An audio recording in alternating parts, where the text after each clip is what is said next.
Good morning, everyone. Before we start our discussion of Master's qualities, I wanted to do a frank and enthusiastic little commercial for the newly published Ananda songbook. This is all 190 of Swami Kriyananda's songs with lyrics. It has guitar chords and the melodies and all of the words inside in an absolutely beautifully formatted, easy to use form. This was almost 2 years in preparation, and it's been all the years of Ananda in making, and we've never really had a book quite this easy to use. It's available both in this gorgeous printed spiral bound form and also in an e-version, and you can go to Crystal Clarity Publishers. Even if you're not a singer, just to read through the lyrics and see the wonderfulness of this. Swamiji's music is the heart and soul of what Ananda is. So I highly encourage you. Crystal Clarity Publishers is selling it. Okay, let's start with a prayer and then we'll go to our content for today. Heavenly Father, Divine Mother, Friend, Beloved God, Jesus Christ, Babaji Krishna, Lahiri Mahashaya, Swami Sri Yukteswar, Beloved Master Paramhansa Yogananda, Saints of all religions, dearest friend Swami Kriyananda, humbly we bow to you all. Help us to feel your loving guidance. Let the example of your great lives stand before us always as a map for the journey, that whenever we find ourselves in difficulty, our hearts and minds automatically turn to your example, and in your example find clarity and inspiration to move out of delusion and into the light. Om. Peace. Amen. I ordered from a company once that makes icons, Russian style, Russian Orthodox style icons. There was a St. Thomas that I wanted a portrait of him, and so I ordered from them. And I agreed to be on their mailing list because their mailings are a little bit interesting. And so the one I got today was about Harvard-based research, which you always want to be able to say, Harvard-based research, about how religion, regular attendance at religious services is like the magic medicine. And the article was written, if there was one medicine that would extend your life, that would improve your health, that would improve the quality of your life, wouldn't everybody want to take it? And it turns out, according to Harvard-based research, that regular participation in religious services, any religion at all, extends your life by 20% and various things like that. It was absolutely delightful. I mean, the participation in group spiritual activities, in other words, church attendance, has been radically reducing over the years, even while spirituality has been increasing. But what we now need to bring together is group spiritual practice, because it's the best medicine that there is. Not that we're suffering from life greed, but we would certainly like to be healthy and strong and happy. So I was charmed by that, and I just wanted to pass on the good news in case you were wondering. So we are working with Yogananda's salient qualities as an example for our own lives. We're up to number 15 of 32. Swami writes, he was deeply loving to all and concerned for their well-being. It's interesting that he makes that as 2 points. He was deeply loving, which you can be, but he was also concerned, because you can love people but still be uninvolved in their well-being, if you understand what I mean. Just like leaving their lives to them. It's their responsibility to sort out their lives. But Master was active in his participation. So he was deeply loving to all and concerned for their well-being. My mother, Swami's mother, once visited me at Mount Washington, and was scheduled to have an interview with Master. I asked him beforehand, "Sir, will you please pray that she be brought onto this path?" It's an interesting, I asked Swamiji once if it was okay to pray that someone specifically be brought to this path. And Swamiji said, "Oh yes, of course you should. If you think that it would suit them and it would help them, by all means, that specific prayer is quite reasonable. Because we don't make any effort to convert, but only to awaken." I wasn't sure whether that was appropriate, and I was reassured to know that it was. Anyway, "Yes," Master said, so almost abruptly that I wasn't sure he'd even heard me correctly. At the end of his interview with my mother, and as she was leaving the room, Master followed her to the doorway. There they shook hands in farewell. He continued to hold her hand, however, and speaking out loud, he prayed to God and to our line of gurus and said, "May you be brought onto this path." This, for me personally, was a deeply moving moment. With tears of gratitude, I touched his feet. In fact, toward the end of her life, my mother did begin meditating. That story has always been so sweet, just to have a context to it. If you've read Swami's autobiography, The Path, he speaks of his mother, and in other contexts, he often talked to us about her. I had the opportunity to meet her on multiple occasions. Her name was Gertrude.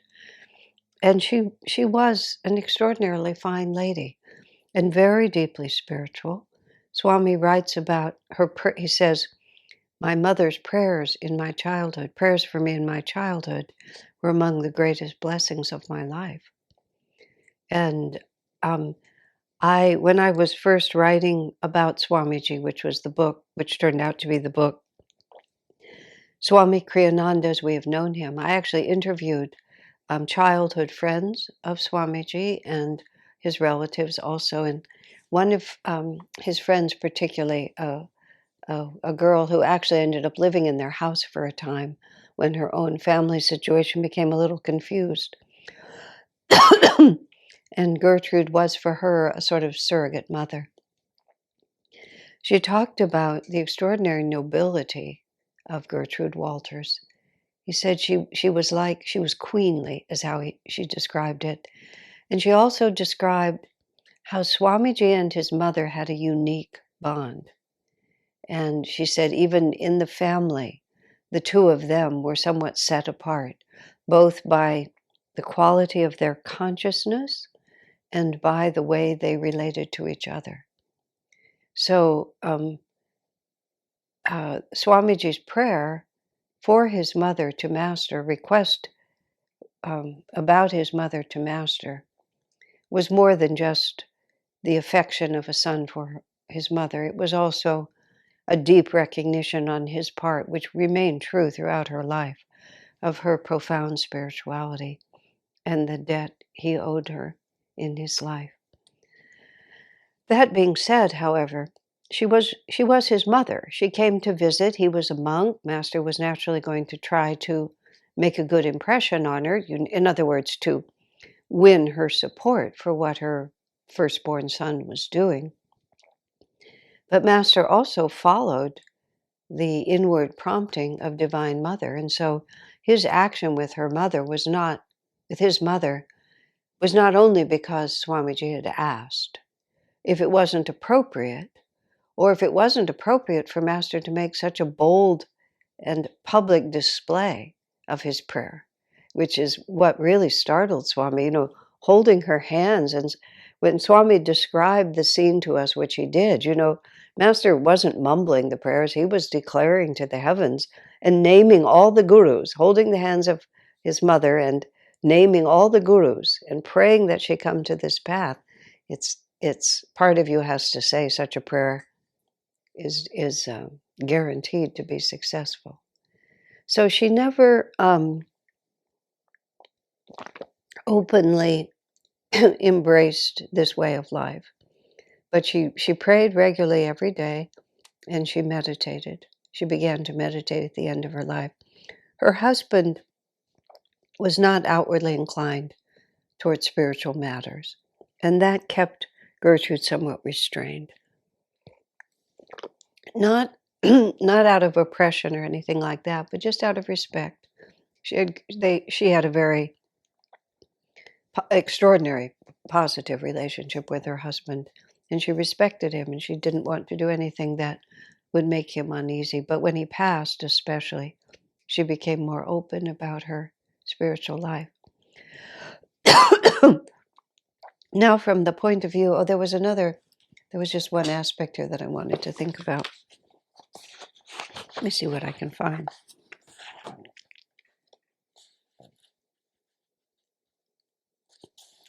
Just a second.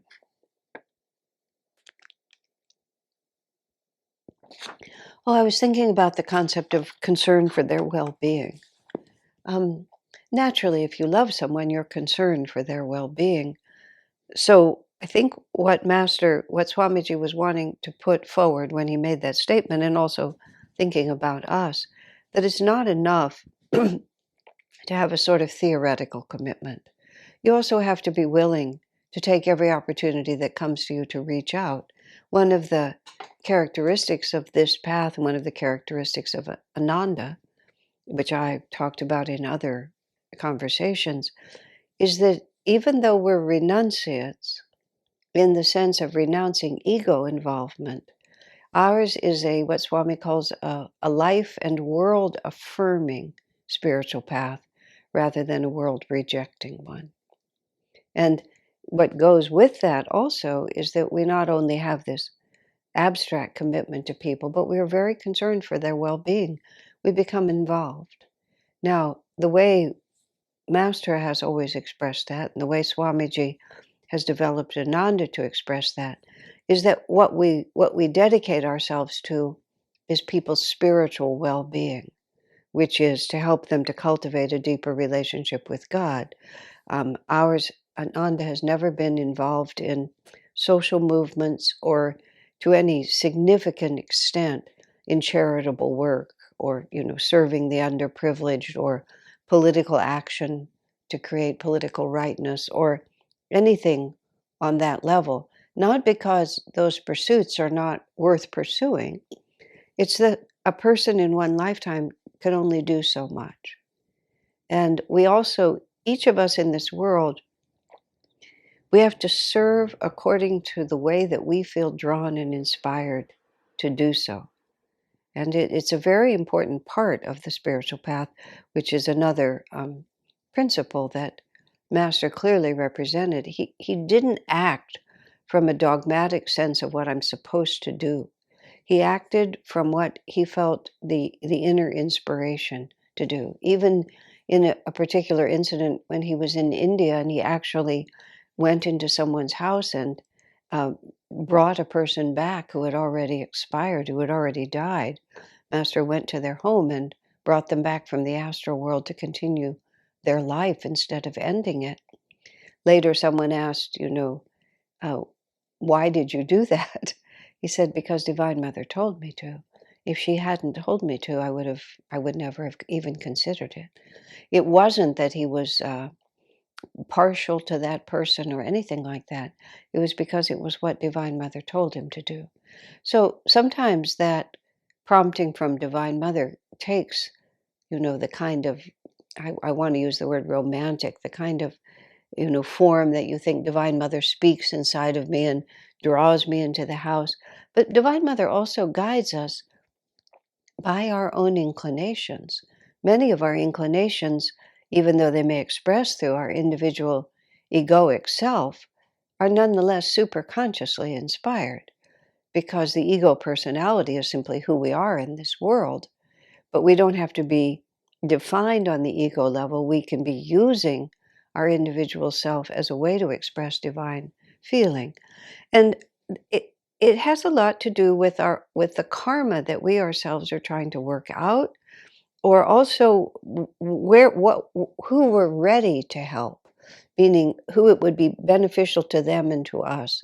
So let me see if I can make that more clear. For example, one of my Guru Bhais here in Palo Alto, was a medical doctor for 50 years and felt from a very young age this compelling desire to help people physically, to help them in their ailments, to help them when death approaches in the physical side of death, and thrived on that kind of service. I myself, who am also dedicated to service, but the physical body and its ailments and studying medicine and relieving suffering on that level, it's not so much that I don't care, but it never crossed my mind that in any way that's what I should do with my time. There was just nothing in me that was drawn to that. But people's emotional issues, I'm not psychiatrically inclined, but I'm just this side of that. People's emotional issues, their mental complexity, has always been something I've been drawn to try to understand and try to help with. I've never followed the conventional training because I came young to Ananda, and what I've learned it by learning master's teachings. And then, of course, for me, the solution to that emotional difficulty for me has never been to train people how to be successful at their jobs and how to handle their money properly. And that level of it never interests me. It's the mental and emotional distress that is solved by spiritual attunement. And I've been exceedingly dedicated and very one pointed in that. And it's not that I don't love people who are struggling with cancer diagnoses or whatever they might be working with. It's just that nothing in me is drawn um, to serve in that way. So it's a very balanced reality. Now, Master had the capacity to serve in any way that he chose, but of course, his interest also, what he really had to offer. But it's very interesting when I think about Swami Kriyananda, because his life was also very one-pointed. He became a monk at a very young age. After he was no longer able to live in that monastery, he dedicated himself to building Ananda. And again, Swami was extremely specialized in the way that he worked. But whenever he found himself with an opportunity to help people in some way, whether or not they were interested in this path, it wasn't like he only helped people who wanted to be disciples of Master. He helped everyone he could, as much as he could. And I saw him on different occasions when we would travel together. And he would just reach out. In my book, Swami Kriyananda's, we've known him. I tell a couple of stories. In one, I remember we were with Swamiji in a hotel. It might have been when we were in Spain with him. I'm not really sure exactly. But it was a hotel in which there weren't very many guests. And there was a woman who was running a little jewelry shop or something like that, one of those hotel shops. And there were just very few customers. And so she's at that season. So she spent a great deal of her time just alone in the shop. And Swamiji felt something from her. And he went into the shop to look at a few things. He didn't buy anything because nothing in there was of interest to him to buy. But he just was in there and he just talked to her. And just, there weren't very many customers this year.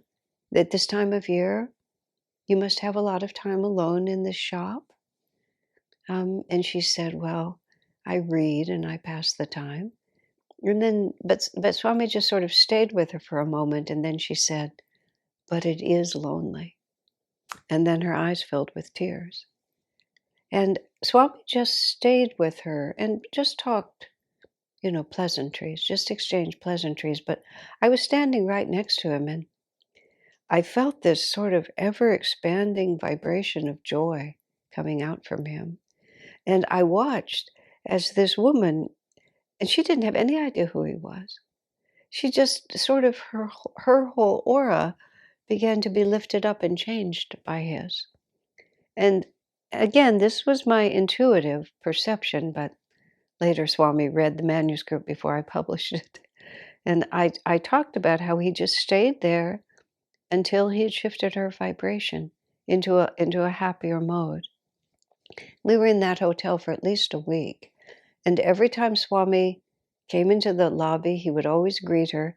She would come out of her shop and she would always just stand and watch him, until we left the hotel or went out of sight.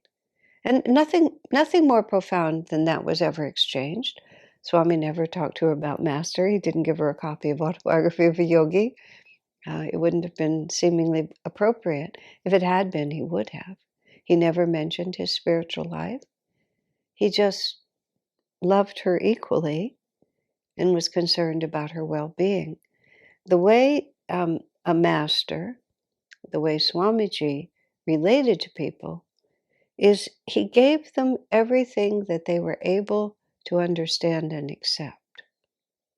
And if he met someone even and was only meeting for the first time, but he knew that they wanted what he had, then he treated them differently. But okay, so this comes down to what St. John wrote in the Bible.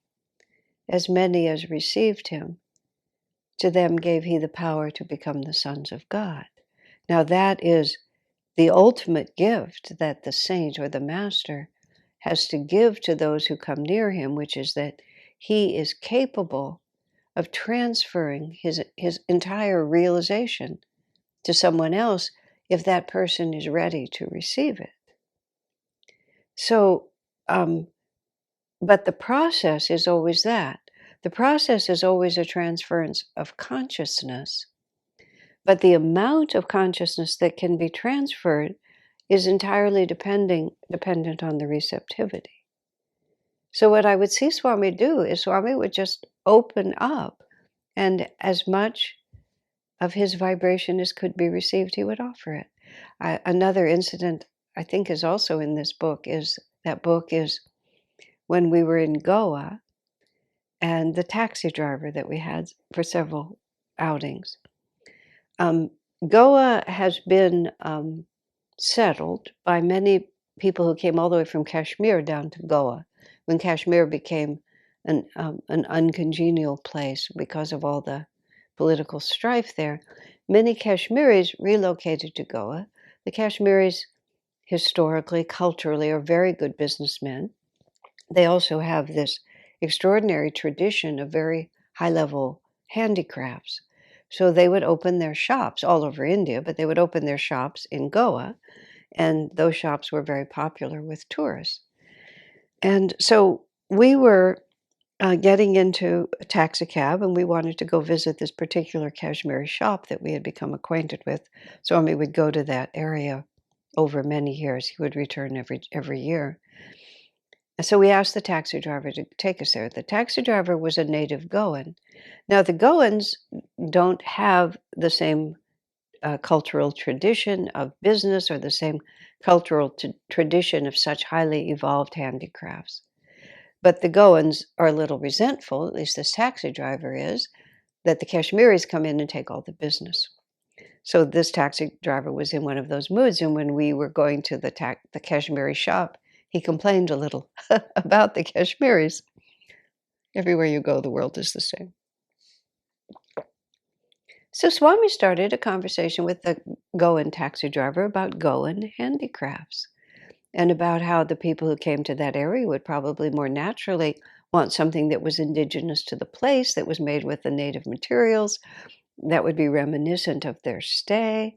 So he just started talking to him about what the taxi driver could do.